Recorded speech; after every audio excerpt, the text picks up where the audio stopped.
1985, while Fran and her husband Peter Mark Jacobson were having a dinner party at home, they were the victims of a shocking, violent invasion. Tied up, Fran was raped at gunpoint. The whole rape experience was so surreal because people who talk about having guns in the house and things like that, it would not have helped. No, Could have been used against us.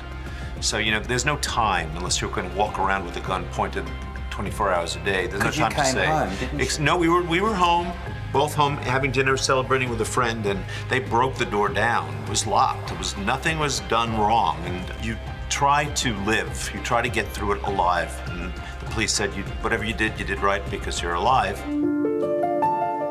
It took 10 years for Fran to open up about that harrowing night. First writing about it in her autobiography, Intertwining, with the hopes that she could help other people going through similar horror experiences. There were women that asked me to sign that particular chapter because I didn't write the book until I was already famous. That was like 10 years later.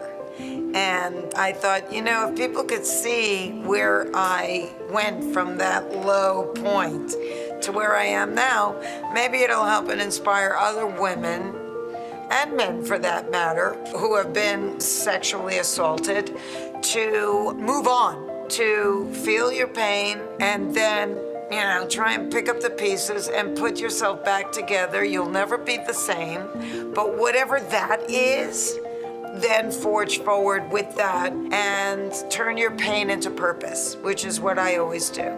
That ordeal took a toll on Peter and led him to seek professional help, and uncovered a secret he'd been hiding even from himself, that he was gay. As for dealing with it, I went into therapy, and it helped a lot. And that was when you started to get in touch with your orientation.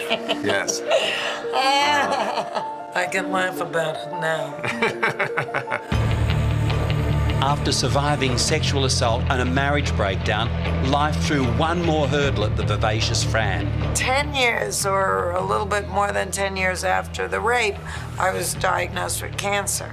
And that, I think, is, you know, a poetic correlation, because I really didn't deal with my pain for many, many, many, many years with the rape. And so, you know, when you don't do that, I ended up with a gynecologic cancer. So it kind of ends up being very poetic in where the body decides to break down and create dis-ease. Dealing with what you were holding in. Or not dealing, exactly. Talking about your cancer, Fran, because this is important too, you'd been misdiagnosed for years. 2 years and 8 doctors before getting a diagnosis of uterine cancer. So I got in the stirrups more times than Roy Rogers. It's been a colossal learning experience. And I'm not glad I had cancer, and I don't wish it on anyone, but I am better for it. And sometimes the best gifts come in the ugliest package.